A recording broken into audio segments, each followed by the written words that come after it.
بسم اللہ الرحمن الرحیم ان الحمد للہ والصلاة والسلام علی من لا نبی بعد اما بعد۔ گستاخ رسول کے بارے میں امت کا اجماعی مسئلہ ہے کہ اس کی سزا قتل ہے، موت ہے۔ اس بارے میں مختلف واقعات نبی پاک صلی اللہ علیہ وسلم کے زمانہ میں پیش آئے۔ آج حدیث نمبر 6 اور اس میں ایک واقعہ بیان کیا جا رہا ہے کہ آپ علیہ الصلوۃ والسلام کے زمانے میں ایک عورت تھی جس کا نام اسمہ بنت مروان تھا۔ یہ یہودیہ عورت ہے۔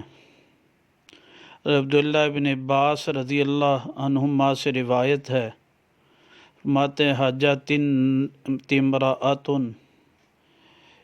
ایک عورت نے حج وکی نبی پاک صلی اللہ علیہ وسلم کے بارے میں آپ نے فرمایا من لی بہا، کون ہے جو وہ اس سے بدلہ لینے کے لیے کھڑا ہوگا؟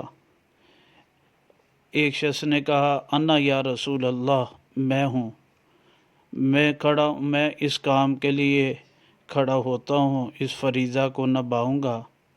فنہض فقتلھا، اس نے قتل کر دیا اور خبر دی آپ علیہ الصلوۃ والسلام کو۔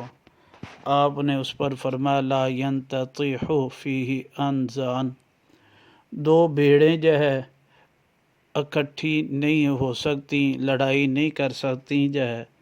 مراد یہ تھا کہ گستاخ رسول اور اس کو مارنے والا اکٹھے نہیں ہو سکتے۔ پھر یہ حدیث مبارکہ ایک اور روایت مبارکہ میں یہ تفصیل آتی ہے کہ حضرت عمیر بن عدی خاتمی رضی اللہ تعالیٰ عنہ نبینا صحابی تھے، انہیں یہ بات پہنچی تھی۔ انہوں نے کہا منت مان لی تھی، کہنے لگے اللہم ان لک علی نذرا، اے اللہ کہ میرے اوپر منت ہے، میں منت مانتا ہوں کہ میں اس عورت کو قتل کروں گا۔ آپ علیہ الصلوۃ والسلام بدر میں تھے، وہاں سے لوٹے تو عمیر بن عدی رضی اللہ تعالیٰ عنہ اس اسمہ بنت مروان کے گھر میں داخل ہوئے اور انہوں نے اس کو قتل کیا۔ صبح کی نماز میں پھر آپ علیہ الصلوۃ والسلام کو پتہ لگا اور آپ نے فرمایا لا ینتطح فیہ انزان، دو بھیڑیں جو ہے اکٹھی نہیں ہو سکتی۔